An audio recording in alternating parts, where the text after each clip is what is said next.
रीट के लिए काफी बातें आ रही हैं। निश्चित रूप से देखिए, एनसीटी का सिलेबस 2011 की गाइडलाइन के मुताबिक पहले से पूर्व निर्धारित है, जिसके आधार पर रीट का आयोजन होता है। पाठ्यक्रम में चूंकि ये एनसीटी की 2011 की गाइडलाइन से ही पाठ्यक्रम है, सिलेबस है, इसलिए उसमें किसी तरह की कोई तब्दीली नहीं है। आप सभी लोग जो रीट की तैयारी कर रहे हैं, जो बीएड एसटीसी किए हुए हैं, उनसे मैं आग्रह करना चाहूंगा कि ये समय आपके लिए बहुत उपयोगी साबित हो सकता है। अपने घरों में रह करके एक टाइम टेबल बना लें और उसके मुताबिक तैयारी करें, क्योंकि रीट की एग्जाम, फर्स्ट ग्रेड की एग्जाम होना आवश्यक है। सरकार पूर्व निर्धारित कार्यक्रम रीट 2 सितंबर और सितंबर के माह में ही व्याख्याता की एग्जाम कराने के लिए जो पहले से पूर्व निर्धारित प्रस्तावित डेट्स हैं, उसमें अभी तक किसी प्रकार की तब्दीली करने का कोई निर्णय नहीं लिया है। क्योंकि जब हम रीट के आवेदन मांगेंगे तो लगभग 3 महीने का हमें समय चाहिए, जो आपकी तैयारी के लिए भी पर्याप्त होता है।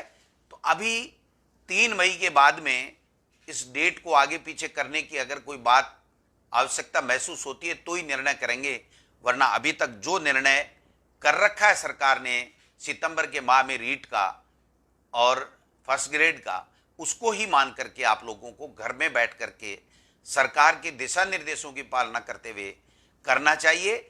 सिलेबस में कोई कंफ्यूजन नहीं है, रीट का पेपर में कोई कंफ्यूजन नहीं है। केवल उसके सिलेक्शन का आधार क्या होगा, 70-30 का रेशियो होगा जो पहले से था, या उसका अलग से पेपर होगा, या कोई और मापदंड तय होगा, चेंज होगा। ये सब चीजें शिक्षक बनने के लिए हैं, न कि पात्रता परीक्षा के लिए। पात्रता परीक्षा में किसी तरह का कोई परिवर्तन नहीं है, इसलिए रीट की तैयारी आपको मन लगा करके अभी से घर में बैठ करके मैं समझता हूं करनी चाहिए। यही आपके लिए फायदे का, और इस समय का सदुपयोग आप लें। कुछ लोगों का ये भी है कि साहब हम कोचिंग करते थे, कोचिंग वालों को हमने फीस दे दी है, उसका क्या होगा, हम तैयारी कैसे कर पाएंगे। मैं आपसे निवेदन करना चाहता हूं, किसी भी कोचिंग इंस्टीट्यूट को आपने कोर्स कराने की फीस दी है, निश्चित रूप से वो कोचिंग इंस्टीट्यूट आप ही के, हमारे ही समाज का हिस्सा हैं।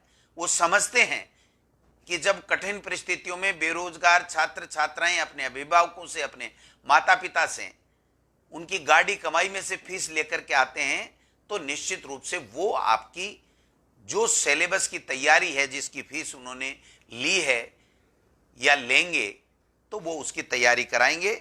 इसके लिए आपको चिंता करने की आवश्यकता नहीं है। मैं आपको विश्वास दिलाना चाहता हूं कि ईश्वर ना करे अगर ये परिस्थितियां इस तरीके से हैं और आप कोचिंग नहीं जा सकते हो, तो हम कोचिंग वालों से सरकार बात करेगी, ऑनलाइन आपके पढ़ाने की व्यवस्था करेगी, और हमारी जो विद्यालय हैं जो गांव में हैं, या राजीव गांधी भवन जो हमारे ग्राम पंचायत मुख्यालय पे हैं, उनके ऊपर भी हम किस तरीके से ऑनलाइन आपकी तैयारी के लिए, चाहे वो स्कूली शिक्षा की हो, चाहे वो किसी कॉम्पिटिटिव एग्जाम की हो, उसके लिए भी हम लोग अंदर ही अंदर हमारे विभाग की तरफ से तैयारी कर रहे हैं। आपको चिंता करने की आवश्यकता नहीं है। मैं समझता हूं कि काफी ऐसे